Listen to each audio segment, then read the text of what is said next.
उधो मोहि ब्रज बिसरत नाही। हे उधो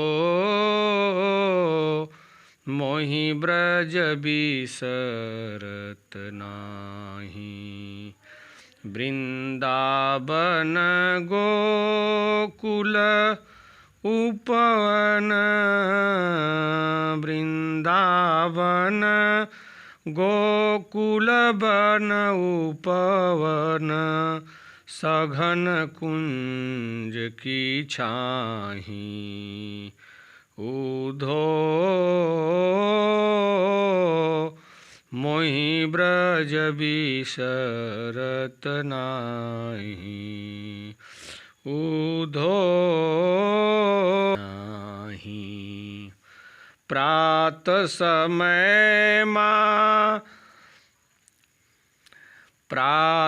समय माँ ताज सुमति अरु नंद देखी सुख पावत। प्रात समय माँ ताज सुमति अरुनंद देखी सुख पावत। माखन रोटी दहियो सजयो माखन रोटी दहियो सजायो अति हित साथ खवावत। उधो मोहि ब्रज बिसरत नाही।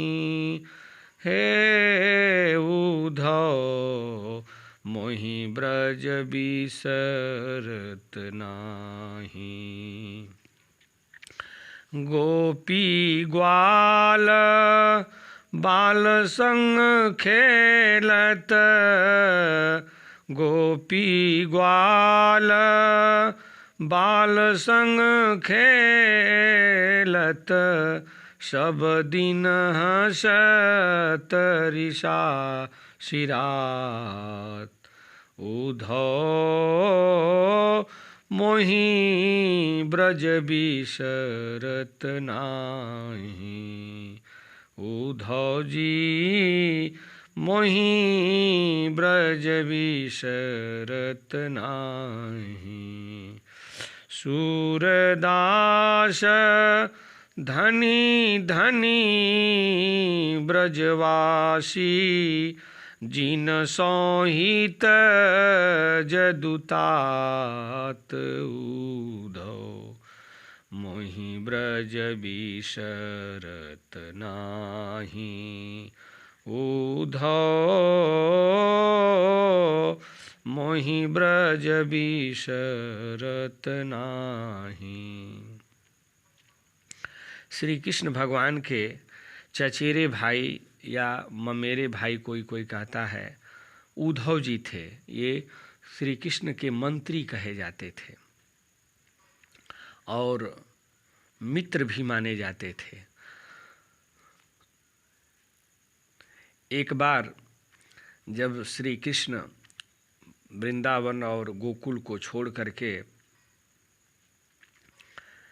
जब वो मथुरा चले गए कंस का वध करने के लिए, तो श्री कृष्ण को वहाँ अच्छा नहीं लग रहा है। श्री कृष्ण वहाँ वो प्रेम और भाव वहाँ पर श्री कृष्ण को नहीं मिल रहा है जो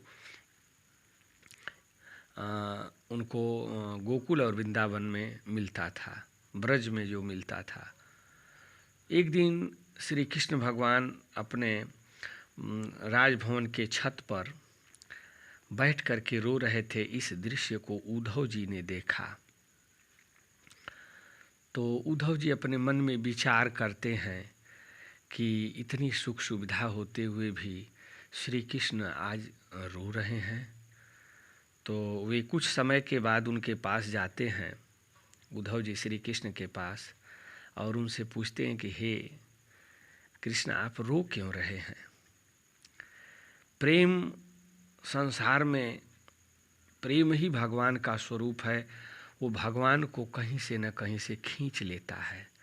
या जगत में किसी भी व्यक्ति से, किसी भी वस्तु से यदि किसी व्यक्ति का प्रेम है तो वो उसे खींचता है अपने तरफ। तो ये भगवान होते हुए भी गोकुल, वृंदावन और ब्रज में जो उनको दुलार प्यार नंद बाबा और यशोदा माता से उनको जो मिला है, वो सुख, वो प्रेम, वो आनंद उन्हें मथुरा में राजा बनने के बाद भी नहीं मिलता है। वो उसी पर सोच रहे हैं, विचार रहे हैं और अपनी बातों को उद्धव जी से कह रहे हैं। जब उद्धव जी ने पूछा कि हे कृष्ण, आपको क्या यहाँ पर कौन सी परेशानी आनी पड़ी है जो आपने आंसू बहाए, तो उद्धव जी को श्री कृष्ण बताते हैं कि उद्धव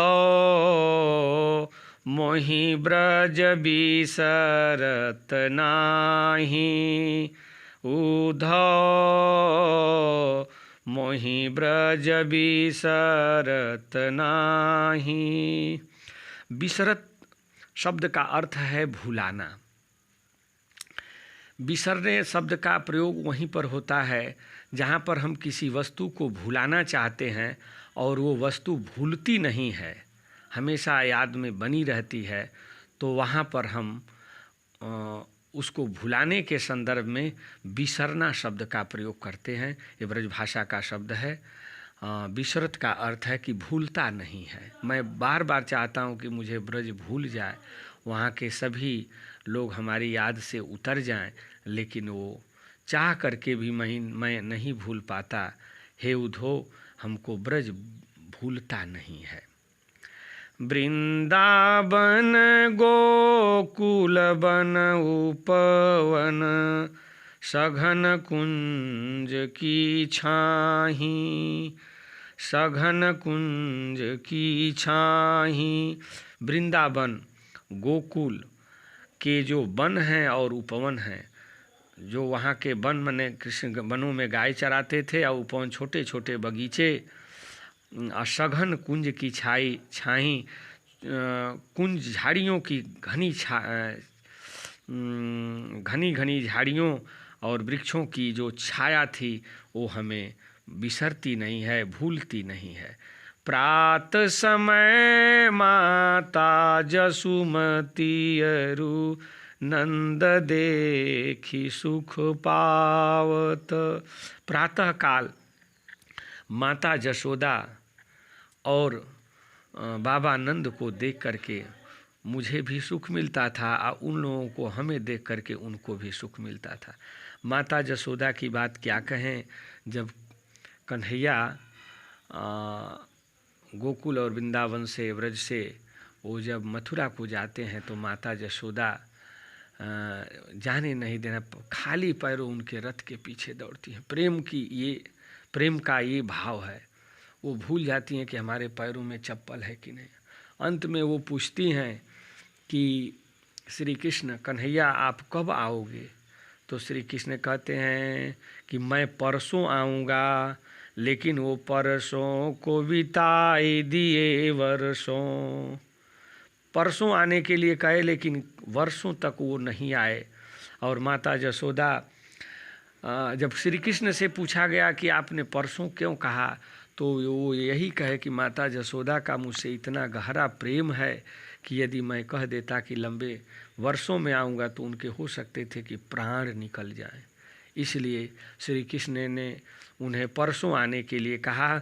तो प्रात समय माता जसुमती और नंद देखी सुख पावत, माखन रोटी दयो सजायो, अति हित साथ खवावत। माखन रोटी दही सजा करके, या सजी हुई दही अति हित साथ खवावत, बहुत प्रेम और कल्याण के साथ अपने साथ में माता जशोदा और नंद बाबा हमें खवावत मने खिलाते थे। गोपी ग्वाल बाल संग खेलत, सब दिन हंसत सिरात। करें कि गोपी ग्वाल बालों के साथ खेलते खेलते मेरा सारा दिन बीत जाता था। सूरदास धनि धन ब्रजवासी, जिन सौहित जदुतात। सूरदास जी कहते हैं कि वे ब्रजवासी धन्य हैं जिनको श्री कृष्ण का इतना प्रेम है, श्री कृष्ण का इतना प्रेम है। जदुतात का मतलब यादव वंश में जितने लोग हैं, यादव भाइयों से इतना प्रेम है कि श्री कृष्ण उन्हें भूल करके भी नहीं भूल पाते हैं, भूलना चाह करके भी उन्हें नहीं भूल पाते हैं। वे ब्रजवासी धन्य हैं जिन्हें इस संसार का भगवान भी भूलना चाहता है परंतु भूल नहीं पाता है। इस पद की यही व्याख्या है। ये जो है भक्ति रस प्रधान पद है, इसमें भक्ति रस की प्रधानता है और वात्सल्य रस तो इसमें अभी इस पद में नहीं है। ये भक्ति रस प्रधान है, इसको शांत रस भी कह सकते हैं। सूरदास के पद क्रमांक 7 की व्याख्या हम पिछले वीडियो में कर चुके हैं। पद क्रमांक 8 की व्याख्या इस वीडियो में करेंगे। पिछले पद में उद्धव जी से सूरदास जी अपना संदेश बताते हैं कि हे उद्धव, हमको ब्रज भूलता नहीं है। वहाँ का जो प्रेम दुलार और भाव हमें मिला वो यहाँ नहीं मिलता है मथुरा में। और आप जो है हमारा संदेश कम से कम ब्रज तक पहुँचाइए, गोपियों को बताइए। ये सब जो है श्री कृष्ण से सुन करके उद्धव जी यहाँ पर आते हैं। ग्वाल बाल सभी लोग उनका इंतज़ार करते हैं, क्योंकि श्री कृष्ण कह के गए थे कि मैं परसों आ जाऊँगा।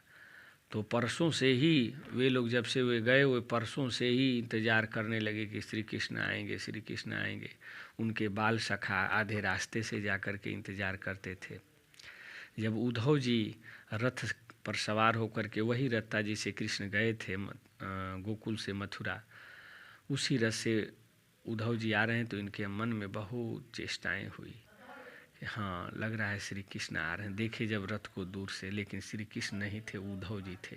गोपी ग्वाल सभी इंतजार कर रहे थे जिनका श्री कृष्ण से गहरा प्रेम था। तो उद्धव जी आते हैं और जितने ये श्री कृष्ण प्रेमी हैं गोपी ग्वाल, सबसे कहते हैं कि श्री कृष्ण अब तो नहीं आएंगे, आप लोग दूसरे ब्रह्म की उपासना करो जो निर्गुण ब्रह्म का उपदेश देते हैं। तो गोपियाँ श्री कृष्ण उद्धव से यही कहती हैं, उद्धव मनन भये 10-20, उद्धव मनन भये 10-20, एकहु तो सो गयो श्याम संग, को अवराध ईश, को अवराध ईश। इंद्री शिथिल भई केशव बिनु, ज्यों देहि बिनु शीस। उद्धव मनन भये 10-20, उद्धव मनन भये 10-20। आशा लागी रहती तन श्वासा, जीवहि कोटि बरिस, जीवहि कोटि बरिस। उद्धव मनन भये 10-20, तुम तो सखा, तुम तो सखा श्याम सुंदर के, सकल जोग के ईश। सूर हमारे नंद नंदन बिनु, और नहीं जगदीश। हे उद्धव मन न भये 10-20। हे उद्धव, हमारा मन 10 और 20 गो नहीं है कि एक वहाँ लगा लें और एक वहाँ लगा लें। उद्धव मन न भये 10-20। हे उद्धव, हमारा मन 10 और 20 गो नहीं है कि एक वहाँ लगा लें और एक वहाँ लगा लें। मन तो एक ही था, एकहु तो सो गयो श्याम संग को अवराधईस। एक ही मन था, वो भी गयो श्याम संग, वो भी श्री कृष्ण के साथ चला गया, कन्हैया के साथ चला गया। को अवराधईस। आप जिस निर्गुण ब्रह्म की उपासना करने के लिए, आराधना करने के लिए कह रहे हैं, अवराध का मतलब आराधना करने के लिए कह रहे हैं, ईश मने निर्गुण ब्रह्म की, उसकी आराधना हम नहीं कर सकते, क्योंकि हमारा एक ही मन था, एक ही हमारी चेतना थी, वो भी श्री कृष्ण में लग गई। अब हम दूसरे ईश का आराधना नहीं कर सकते हैं। इंद्री शिथिल भई केशव बिनु, ज्यों देहि बिनु शीश। हमारी इंद्रियां जो हैं, जिनसे हम सभी कर्म करते हैं, ज्ञान की इंद्रियां 5 हैं और 5 कर्म की इंद्रियां हैं, कुल 10 इंद्रियां हैं। आँख नाक जिह्वा त्वच काना, 5 इंद्री ज्ञान प्रधाना। कर्पगुलिंग गुदा मुख होई, 5 इंद्री कर्म समोई। 10 इंद्रियां हैं, 5 ज्ञान की इंद्रियां और 5 कर्म इंद्रियां। कह रहे हैं कि उस इंद्री शिथिल भई केशव बिनु, हमारी सारी इंद्रियां, ये 10 इंद्रियां केशव बिनु, केशव का मतलब श्री कृष्ण के बिना सारी इंद्रियां शिथिल पड़ गई हैं। अतः हम ज्यों देहि बिनु शीश, वे ऐसे ही शिथिल पड़ गई हैं जैसे मानो देह बिना शीश के देह है, बिना सिर के देह जैसे शिथिल पड़ जाती है, उसका कोई मतलब नहीं होता, वो कुछ भी नहीं कर पाती है। उसी तरह से हमारी सभी इंद्रियां शिथिल हो गई हैं। आशा लागी रहती तन श्वासा, जीवहि कोटि बरीस। आप जिस ईश्वर की आराधना करने के लिए हमें कहते हैं, उनसे उस ईश्वर की आराधना हम लोग नहीं कर पाएंगे। हमको बस जीवन में यही आशा लगी रहेगी कि आज नहीं तो कल इस शरीर में जब तक श्वासा चलती रहेगी, रहती तन श्वासा, जब तक शरीर में श्वासा चलती रहेगी, आशा लगी रहेगी, और उसी आशा में जीवहि कोटि बरीस, हम करोड़ों करोड़ों वर्षों तक जीवित रहेंगे। तुम तो सखा श्याम सुंदर के, सकल योग के ईश। आप तो सारी युक्तियाँ जानते हैं, सभी योग जानते हैं, क्योंकि आप श्री कृष्ण के परम सखा हैं, परम सखा हैं। आपको कोई योग और युक्ति छिपा हुआ नहीं है। सूर हमारे नंद नंदन बिनु, और नहीं जगदीश। सूरदास जी कहते हैं कि गोपियाँ उद्धव जी से यही कहती हैं कि हे उद्धव, आप जिस ब्रह्म की उपासना करने के लिए हमसे कह रहे हैं, हम उसको कुछ नहीं जानते हैं। हमारे तो नंद नंदन बिनु, नंद नंदन का मतलब नंद बाबा के जो पुत्र हैं, अर्थात श्री कृष्ण के बिना, और नहीं जगदीश, और नहीं मने कोई दूसरा जगदीश नहीं है, कोई किसी दूसरे को हम ईश्वर नहीं मानते हैं। अब अगले पद क्रमांक 9 की चर्चा हम अगले वीडियो में करेंगे।